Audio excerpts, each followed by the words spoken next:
कहानी की शुरुआत में हम मॉरिस नाम के एक शातिर चोर को देखते हैं जिसे बैंक से चोरी के केस में पुलिस ने पकड़कर उम्र भर की कैद के लिए दुनिया की सबसे सिक्योर जेल एल्कट्राज में कैद करने के लिए ले जा रहे होते हैं। एल्कट्राज एक ऐसी जेल है जिसे समंदर के बीच एक छोटे से आइलैंड पर बनाया गया है, यानी अगर कोई कैदी जेल तोड़कर बाहर भी आता है तब भी वो भाग नहीं सकता क्योंकि आगे उसका रास्ता पानी रोक लेता है। इसीलिए इस जेल को दुनिया का सबसे सिक्योर जेल का दर्जा हासिल था। यहाँ सिर्फ दुनिया के टॉप क्रिमिनल्स को रखा जाता, लेकिन जल्द ही इस जेल का रुतबा मिट्टी में मिलने वाला था क्योंकि अब इस जेल में एंट्री हो चुकी थी फ्रैंक मॉरिस नाम के एक शातिर चोर की, जो पहले भी कई बार जेल तोड़कर भाग चुका है। लेकिन इस बार मॉरिस थोड़ा घबरा गया क्योंकि ये जेल बहुत ही ज्यादा सिक्योर थी। मगर मॉरिस को यहाँ अपनी पूरी जिंदगी बिल्कुल भी नहीं बितानी थी। वो जल्द से जल्द इस जेल से भागना चाहता था। जेल में एंटर होते ही मॉरिस भाग जाने का सोचने लगा। मॉरिस को सर से पांव तक फुल चेकिंग करके उसे एक सेल में लॉक किया जाता है। एक गार्ड आकर मॉरिस से कहता है, वेलकम टू एल्कट्राज, और यहाँ से होती है असली कहानी शुरू। तभी अचानक एक बेल बजती है और सभी सेल के गेट्स ऑटोमेटिकली खुल जाते हैं। अफसर कैदियों को बाहर बुलाते हैं। इस जेल का डिसिप्लिन भी बहुत सख्त है। कैदियों को साफ सफाई और अपने टाइम पर सेल में जाने के रूल्स को फॉलो करना होता है। सब एक जैसा यूनिफॉर्म पहनकर लाइन में ब्रेकफास्ट खाने आ जाते हैं। मॉरिस के सामने लिटमस नाम का एक कैदी होता है। मॉरिस पूछता है कि मुझे तो कांटा ही नहीं मिला, अब मैं नूडल्स कैसे खाऊंगा। लिटमस उसे कहता है, अबे ये तेरा घर नहीं है, जो तुझे मिला है उसे चुपचाप खा ले। तभी वुल्फ नाम का एक खतरनाक कैदी मॉरिस को चिढ़ाने लग जाता है। वुल्फ से जेल में हर एक कैदी तंग था। वो यहाँ हर एक कैदी पर अपनी मनमानी चलाता था और उस पर बलात्कार के ढेर सारे केस भी हैं। इस जेल में एक से बढ़कर एक खतरनाक कैदी रखे जाते हैं। यहाँ लिटमस मॉरिस से थोड़ा खाना मांगता है और इस दौरान मॉरिस उसे अपनी प्लेट दे देता है। जब मॉरिस टेबल के नीचे से देखता है तो उसे पता चलता है कि लिटमस खुद खाना नहीं खा रहा बल्कि वो चूहे को दे रहा है। रात को एक गार्ड मॉरिस को वार्डन के पास लेके जाता है। जब मॉरिस वार्डन के ऑफिस में पहुंचता है तो वार्डन मॉरिस से कहता है कि मैं जानता हूं कि तुम बहुत ही शार्प माइंड हो और बहुत इंटेलिजेंट भी हो, लेकिन वो सब यहाँ किस काम का, क्योंकि तुम्हारे जैसे यहाँ कितने आए और गए पर यहाँ से कोई बच नहीं पाया। यहाँ कैदी बहुत ही स्ट्रिक्ट रूल्स फॉलो करते हैं। 2 महीने में एक बार ही कोई तुमसे मिलने आ सकता है और वो भी तब अगर मेरा मूड अच्छा हो। वार्डन बहुत ही सख्त इंसान है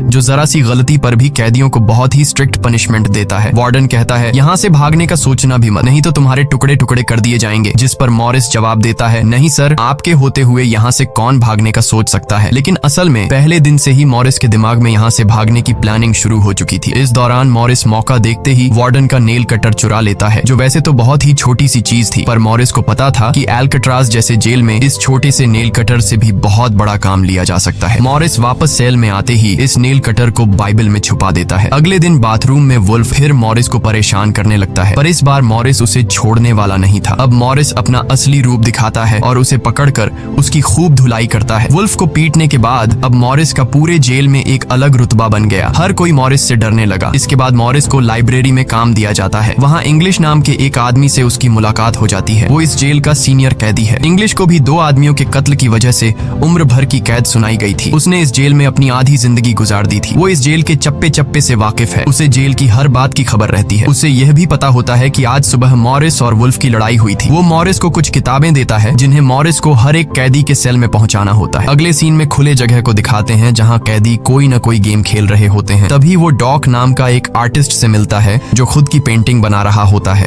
डॉक एकदम सीधा साधा और डिसेंट इंसान है जो कई सालों से यहाँ सजा काट रहा है। उसे पेंटिंग करने का बहुत ही शौक था और अपना ज्यादातर वक्त वो पेंटिंग में ही लगाता। डॉक का कहना था कि एल्कट्राज जैसी जेल में कोई भी पागल हो सकता है, पर उसकी पेंटिंग की वजह से अब तक उसका दिमाग नॉर्मली चल रहा है। मॉरिस डॉक से पूछता है कि इस पेंटिंग में ये फूल क्यों बना के रखा हुआ है, तुम्हारी शर्ट में ऐसा तो कुछ नहीं। डॉक कहता है कि यह मेरी खुशी है जो सिर्फ पेंटिंग में है, मेरे मन में नहीं। उसके बाद मॉरिस जब अपने दाएं तरफ देखता है तो उसे ऊपर इंग्लिश दिखाई देता है। मॉरिस इंग्लिश की तरफ जाता है। जब मॉरिस उसके करीब जाता है तो उसके चेले मॉरिस को रोक देते हैं। तब इंग्लिश इशारा करता है कि अपना ही आदमी है, आने दो। मॉरिस उसके पास जाकर बैठ जाता है और तुरंत अपने दिल की बात छेड़ देता है। मॉरिस उससे कहता है कि यहाँ से बचने में आप मेरी मदद करेंगे। ये बात सुनकर इंग्लिश तो हंस पड़ता है। देखो बेटा, ये महज सिर्फ जेल नहीं है, ये हम सबकी कब्र है। यहाँ से निकलना है तो पहले हमें मरना पड़ेगा, तब जाके हमारी डेड बॉडी यहाँ से कब्रिस्तान तक पहुँच पाएगी। चलो मान भी लो कि तुम इन बड़ी दीवारों पर चढ़ भी गए और उसके बाद खतरनाक फोर्सेस को क्रॉस भी कर लिया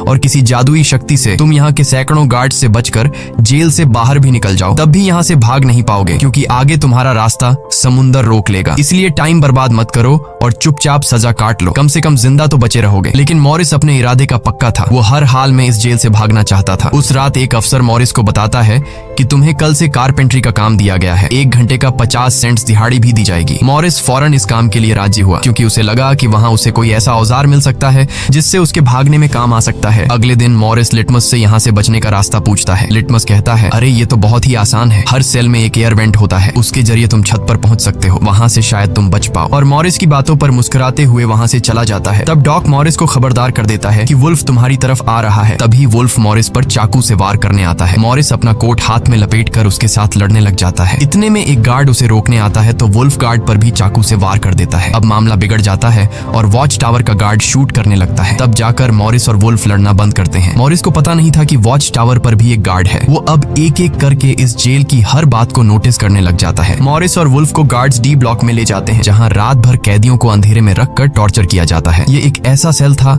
जहाँ कोई भी कैदी नहीं जाना चाहता था। जाने से पहले वुल्फ मॉरिस को धमकाता है कि बेटा तेरी मौत तो मेरे हाथों होगी। उस रात मॉरिस को तरह तरह के टॉर्चर्स सहने पड़ जाते हैं जिससे उसकी हालत काफी खराब हो जाती है। 2 हफ्ते तक इस अंधेरे वाले सेल में रहने के बाद उसे वापस उसके सेल में लेके आते हैं जहाँ लिटमस अपने पालतू चूहे से मॉरिस को एक नोट भेजता है जिसमें लिखा होता है, वेलकम बैक मॉरिस। एक दिन चार्ली नाम का एक नया कैदी आता है जिसे मॉरिस के पास वाले सेल में रखा जाता है। मॉरिस और चार्ली में जल्दी दोस्ती हो जाती है। मॉरिस फिर उसे अपने दूसरे दोस्तों से भी मिलवाता है। उसी समय वार्डन बिना किसी को बताए हर एक कैदी के सेल को चेक करता है। जब वो डॉग के सेल में जाता है तो डॉग के सेल में उसके बनाए हुए कई पेंटिंग्स होते हैं। वार्डन हैरान रह जाता है कि दिन ब दिन उसकी पेंटिंग तो बढ़ती जा रही है। डॉग ने वार्डन की पेंटिंग भी बना के रखी होती है। उसे देखकर वार्डन मुस्कुराने लग जाता है, लेकिन पता नहीं क्यों अगले दिन वार्डन डॉग के सेल में बनाई गई सभी पेंटिंग्स को बाहर फेंकने का गार्ड्स को ऑर्डर देता है। वार्डन के इस फैसले ने डॉग को अंदर से पूरी तरह तोड़ दिया क्योंकि डॉग सिर्फ अपनी पेंटिंग के ही सहारे जिंदा था। वह अपने हर एक बनाए हुए पेंटिंग से बहुत प्यार करता था क्योंकि यहाँ उसकी सिर्फ एक ही खुशी थी और वो भी उस बेचारे से छीन ली गई।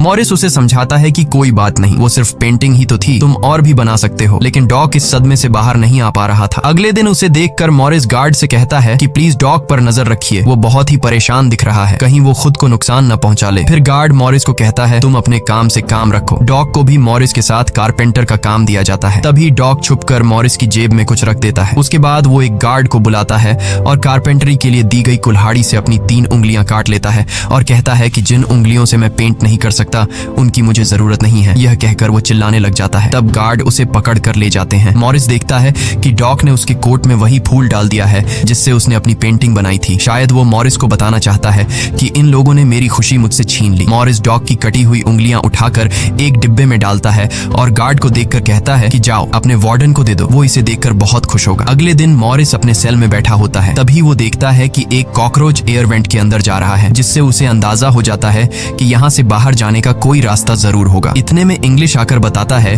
कि डॉग ने खुद की उंगलियां इसलिए काटी क्योंकि उसे पेंटिंग करने की परमिशन रद्द कर दी गई थी, इसीलिए उसने तंग होकर अपनी उंगलियां काट ली। यह जानकर मॉरिस को बहुत गुस्सा आता है। अगले दिन डाइनिंग हॉल में वार्डन मॉरिस से पूछता है कि तुम इस डॉग को इतना सपोर्ट क्यों कर रहे हो। वह कहता है ऐसा कुछ नहीं है। ये कहकर मॉरिस वापस टेबल पर जाकर बैठ जाता है। वहाँ उसकी मुलाकात 2 भाइयों जॉन और क्लैरेंस से होती है, पर मॉरिस उनसे ऐसे बात करता है जैसे वह उन्हें पहले से जानता हो। जॉन और क्लैरेंस दरअसल ये दोनों किसी और जेल में मॉरिस के गैंग में थे। जॉन को अब जेल से भागने का काम आसान लगने लगा क्योंकि ये दोनों भाई मॉरिस की तरह शार्प माइंड थे और अब ये तीनों जेल से भागने की प्लानिंग करने लगे। दोपहर को चार्ली की गर्लफ्रेंड उससे मिलने आती है। दूसरी तरफ इंग्लिश की बेटी उससे मिलने आई होती है। इंग्लिश अपनी बेटी को देखते ही उसकी आंखों में आंसू आ जाते हैं क्योंकि उसकी बेटी उसकी गैर मौजूदगी में काफी बड़ी हो चुकी थी और इंग्लिश को अपनी बेटी का बचपन न देख पाने का बहुत अफसोस था। दूसरी तरफ चार्ली को उसकी वाइफ बताती है कि तुम्हारी माँ बहुत बीमार है और डॉक्टर कहते हैं कि वह 1-2 महीनों से ज्यादा नहीं बच पाएंगे। ये बात सुनकर अब चार्ली भी अल्काट्राज से भागने का सोचने लगता है और इतने में गार्ड आकर कहता है कि बात करने का समय खत्म हो चुका है। अब चार्ली बहुत परेशान होता है। वह उस रात मॉरिस से कहता है कि अगर तुम यहाँ से भागने का प्लान बनाओ तो मुझे भी शामिल कर लेना। अगले दिन मॉरिस, चार्ली, जॉन और क्लैरेंस की मीटिंग होती है। तब मॉरिस उन्हें बताता है कि हर सेल का एयर वेंट ऊपर छत पर खुलता है और दूसरी बात ये कि ये जगह खारे पानी से भरे समुद्र के बीच है जिसकी वजह से दीवारें कमजोर हो गई हैं। मेरे पास एक नेल कटर है और मैंने मैंने खुदाई पहले से शुरू भी कर दी है। अगर मैं थोड़ा थोड़ा करके खोदूं और एक छोटा सा टनल बनाकर छत पर पहुंच जाऊं तो इस जगह की जांच करने के बाद पता चल जाएगा कि यहाँ से कैसे भागा जा सकता है। जॉन पूछता है कि रात को अगर गार्ड्स को पता चल गया कि तुम अपने सेल में नहीं हो तो उन्हें शक नहीं होगा क्या? तभी क्लैरेंस बताता है कि इस मसले का हल मेरे पास है। वो कहता है कि यहाँ मेरे पहचान का एक बार्बर है जो कैदियों के बाल काटता है। वह हमें बाल सप्लाई कर सकता है और उसे यूज करके हम एक डमी हेड बनाकर उसे बेड पर लिटा देंगे, जिसके बाद अगर हम दीवार की सुरंग से निकलकर ऊपर छत पर भी होंगे तब गार्ड्स को शक नहीं होगा क्योंकि हमारे सेल के बेड पर नकली सिर रखे होंगे। पर बात अभी भी वहीं अटकी हुई थी कि जेल से तो निकल जाएंगे लेकिन समुद्र का पानी कैसे पार करेंगे? मॉरिस जॉन से कहता है, देखो इसमें मुझे तुम्हारी मदद की जरूरत पड़ेगी। तुम तो क्लोजिंग डिपार्टमेंट में काम करते हो, वहाँ तुम्हें उन पुलिस अफसरों के लिए बनाए गए रेनकोट्स मिल जाएंगे, तो तुम कुछ रेनकोट्स चुरा कर मुझे दे देना। हम उससे एक ट्यूब बोट और लाइफ जैकेट बनाकर समुद्र को पार कर सकते हैं। यहाँ चार्ली कहता है, भाई मुझे भी कोई काम दो, मैं भी तुम लोगों की मदद करना चाहता हूँ। मॉरिस चार्ली से कहता है कि जब मैं वेंटिलेशन की जाली खोदूं तो तुम पहरा देना ताकि कोई गार्ड हमें देख न ले, और जब तुम खोदोगे तब मैं पहरा दूंगा। मॉरिस का प्लान सभी को पसंद आता है और उसी रात में काम शुरू कर देते हैं। लेकिन दीवार खोदने के लिए नेल कटर बहुत छोटा था, जिसे चलाने में मॉरिस को बहुत जोर लगाना पड़ता और मॉरिस को दीवार खोदने में काफी मुश्किल हो रही थी। उसके हाथ में कहीं छोटे भी आई, लेकिन वो धीरे धीरे उस होल को खोदने लगता है। अगले दिन वो खाने के टेबल पर अपने दोस्तों से कहता है कि मुझे खुदाई के लिए एक बड़े औजार की जरूरत है। नेल कटर से दीवार खुरेदना बहुत मुश्किल हो रहा है। तभी मॉरिस ने अपने हाथ में चम्मच को देखते हुए उसके दिमाग में एक आइडिया आया। वो जानबूझकर चम्मच को अपने जूते पर घिसकर उसे गंदा कर देता है। उसके बाद मॉरिस ने गार्ड को बुलाया और कहा कि ये चम्मच गंदा है, मुझे दूसरा चम्मच दो। बाकी लोगों ने भी गार्ड से उनका चम्मच बदलने की रिक्वेस्ट की। गार्ड को इसमें कोई गड़बड़ नहीं लगी और उसने फौरन चम्मच बदलने की इजाजत दे दी, जिसके बाद वह सीधा टेबल की तरफ बढ़ता है जहां एक और सिक्योरिटी गार्ड सीट पर बैठा होता है। पर जैसे ही वह टेबल पर रखे हुए चम्मच बदलने लगता है तो जॉन ने वहां मौजूद गार्ड को बातों में उलझा लिया, जिसका फायदा उठाते हुए मॉरिस ने एक के बजाय 2 चम्मच उठा लिए और एक को जेब में छुपाकर रख दिया, जिसके बाद वह सीधा अपने सेल में चला जाता है। रात को इंग्लिश उसे बुक देने आता है तो मॉरिस पूछता है कि क्या यहाँ पर वेल्डिंग करने वाला कोई इक्विपमेंट मिलेगा? इंग्लिश समझ जाता है कि मॉरिस के सिर पर अब भी जेल से भाग निकलने का भूत सवार है। वह कहता है कि मैं तुम्हें पहले भी बता चुका हूँ कि तुम्हारी कोशिश बेकार हो जाएगी क्योंकि तुम पकड़े जाओगे और शायद अपनी जान भी गंवा दोगे। इतने सालों में मुझे कभी भागने का ख्याल नहीं आया क्योंकि मैं जानता हूँ ये इम्पॉसिबल है, लेकिन तुम जिद्दी हो तो मैं क्या कर सकता हूँ, करो कोशिश। लेकिन मॉरिस को उसकी वार्निंग का कोई फर्क नहीं पड़ता। वह अगले दिन लिटमस से माचिस मांगता है और कहता है कि अगर आप मेरी मदद करेंगे तो मैं आपके चूहे को अपने हिस्से का खाना हर रोज दूंगा। लिटमस खुश होकर ये डील मान जाता है क्योंकि लिटमस को चूहा बहुत पसंद था। उसी रात लिटमस मॉरिस को अपने माचिस पास कराता है। मॉरिस नेल कटर के एक हैंडल को निकालता है जिससे वह एक छोटा सा बेलचा बनाने जा रहा होता है। फिर वह चम्मच को तोड़कर नेल कटर की हैंडल से जोड़ लेता है। फिर माचिस चलाकर दोनों को अच्छी तरह से वेल्ड करके एक नुकीला औजार तैयार कर लेता है। बस फिर क्या था, वो वेंट के चारों ओर खुदाई शुरू करता है। चार्ली पहरा देता है। अगर कोई गार्ड उस तरफ आया तो वह तुरंत सीटी मारकर मॉरिस को सिग्नल देगा, पर पहरा देते देते चार्ली की आंख लग जाती है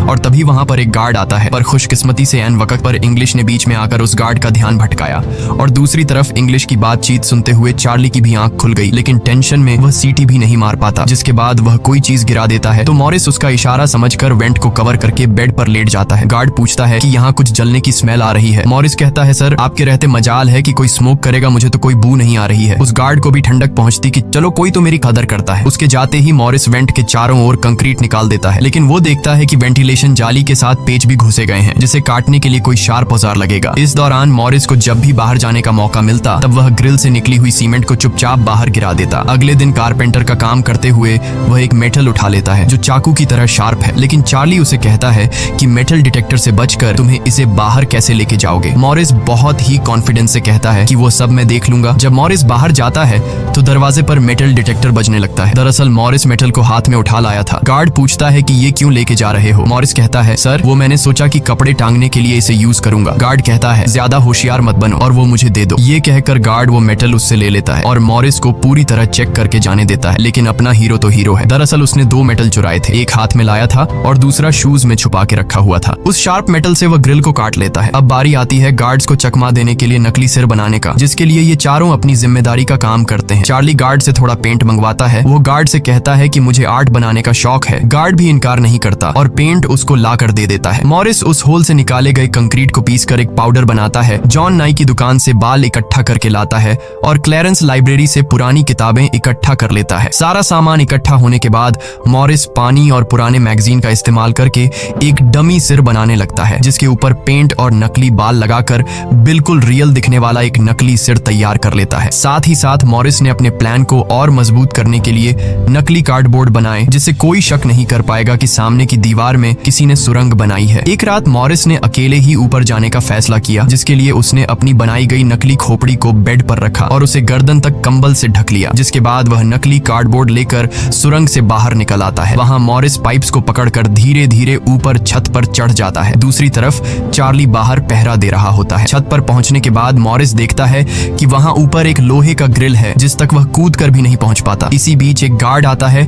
और चार्ली से पूछता है कि इतनी देर रात तक तुम पेंट क्यों कर रहे हो और तुम्हारा दोस्त मॉरिस आज इतनी जल्दी क्यों सो गया। चार्ली कहता है कि जी सर, आज मॉरिस कारपेंट्री का काम करते हुए थक गया था, इसलिए वह जल्दी सो गया। तभी अचानक गार्ड के हाथ से उसकी लाठी नीचे गिर जाती है। उसे उठाते हुए वो देखता है कि मॉरिस के बाल बहुत अजीब दिख रहे हैं। अब चार्ली डर के मारे कांपने लगता है कि आज तो काम से गए। गार्ड मॉरिस के सेल के अंदर हाथ घुसाकर उसके बाल टच करता है तो मॉरिस पूछता है, क्या हुआ सर, मेरे बाल इतने खूबसूरत हैं क्या। लकीली एन वक्त पर मॉरिस नीचे आकर वहां लेट गया था। अगले दिन मॉरिस अपने साथियों को बताता है कि छत पर एक रास्ता है, लेकिन उसे एक ग्रिल से बांध के रखा हुआ है और वह ग्रिल बहुत ऊंचाई पर है। मुझे एक और साथी की मदद चाहिए। तब जॉन कहता है कि मैंने अपना वेंट पूरी तरह खोद दिया है, आज रात मैं भी वहां पहुंच जाऊंगा, दोनों मिलकर ग्रिल को खोलेंगे। उसी रात मॉरिस और जॉन अपने वेंट्स के जरिए छत पर पहुंच जाते हैं। जॉन मॉरिस को उठाता है और मॉरिस ग्रिल को पकड़ लेता है। जॉन देखता है कि यह लोहे का ग्रिल बहुत ही मजबूत है और उसे पूरी तरह से वेल्ड किया गया है। उसे निकालने का एक ही रास्ता है और वह है इसे ड्रिल मशीन से काटना। अगले दिन म्यूजिक क्लास में सभी अपनी अपनी मर्जी का इंस्ट्रूमेंट बजा रहे होते हैं। तभी मॉरिस की नजर वहां रखे एक छोटे से पंखे पर पड़ती है, जिसे देखकर मॉरिस को लगता है कि वह इस पर काम करके एक ड्रिल मशीन बना सकता है, जिसके लिए वह चार्ली से कहता है कि तुम किसी तरह करके इस पंखे को यहाँ से छुपा लो। चार्ली बड़ी आसानी से इस छोटे से पंखे को अपने इंस्ट्रूमेंट बॉक्स में छुपाकर रख देता है। जब चार्ली बाहर आता है तो गार्ड्स उसके इंस्ट्रूमेंट बॉक्स को चेक भी करते हैं, लेकिन उन्हें पंखा नहीं नजर आता और चार्ली को जाने दिया जाता है। वह पंखा जैसे ही मॉरिस के हाथ लगता है तो मॉरिस उस पर काम करना शुरू कर देता है और कई घंटों बाद मॉरिस उस पंखे से एक ड्रिल मशीन तैयार कर लेता है। उस रात मॉरिस और चार्ली छत पर चढ़कर उस लोहे की रोड को ड्रिल मशीन से काटने लग जाते हैं। ड्रिल मशीन की आवाज काफी तेज थी, जो कि ड्रिल की आवाज को सुनकर गार्ड्स ऊपर आने लगते हैं, लेकिन तब तक मॉरिस ग्रिल का एक रोड काट देता है और ड्रिलिंग की आवाज बंद हो जाती है। ड्रिल की आवाज बंद होने के बाद गार्ड उसे नजरअंदाज करके वापस चला जाता है। अब इन चारों ने भागने के लिए अपने सभी रास्ते खोल दिए थे, जिसके बाद वह मंगलवार की रात को दुनिया की सबसे सिक्योर जेल एल्केट्राज से भागने वाले थे, जिससे आज तक कोई भी नहीं भाग पाया था। अगले दिन फिर उनकी मीटिंग होती है